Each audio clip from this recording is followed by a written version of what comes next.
খুব সহজেই তৈরি করব ম্যাঙ্গো সুজির কাপকেক। তাই জন্য নিয়ে নিয়েছি একটা আমটাকে ছোটো ছোটো টুকরো করে কেটে নিয়েছি। এবার এই কাপ মেপে সব কিছু নেবো। নিলাম 1 কাপের মতো সুজি, যতটা সুজি নিয়েছি তার হাফ নিয়ে নিলাম ময়দা, যতটা ময়দা নিয়েছি ততটা পরিমাণে দিয়ে দেবো চিনি, আর দিয়ে দেবো সেই আমের পরিমাণটা কমই দিয়েছি, বেশি দেওয়া যাবে না, খুব কম পরিমাণে আম দিয়েছি। এবার 1 কাপ দুধ দিয়ে ভালো করে একটা ব্যাটার তৈরি করে নেব। ব্যাটার তৈরি করা হয়ে গেছে, দেখতেই পাচ্ছেন ব্যাটারটা ঘনত্বটা কীরকম হয়েছে, বেশি ঘনও না খুব পাতলাও নয়। এবার যেহেতু এতে সুজি আছে এটা ফুলবে, তাই এটাকে চাপা দিয়ে কিছুক্ষণ রেস্টে রেখে দেবো 10-15 মিনিটের জন্য। তো এটাকে চাপা দিয়ে দিলাম, রেস্টে রেখে দিলাম।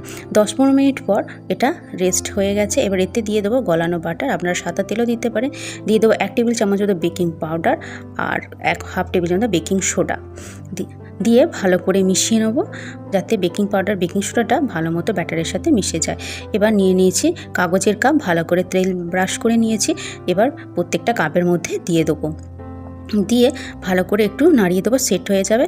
উপর থেকে দিয়ে দেবো টুটি ফুটি, আপনারা চাইলে কোনো ড্রাই ফ্রুটসও দিয়ে দিতে পারেন।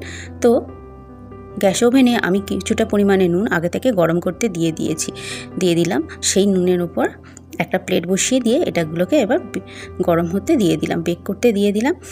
আধ ঘন্টা এটাকে বেক করবো, আর 15 মিনিট হাই ফ্লেমে 15 মিনিট লোতে। তো টুথপিক দিয়ে দিচ্ছি, এটা ভালো মতো হয়ে গেছে। তো রেডি আমাদের ম্যাঙ্গো কাপকেক।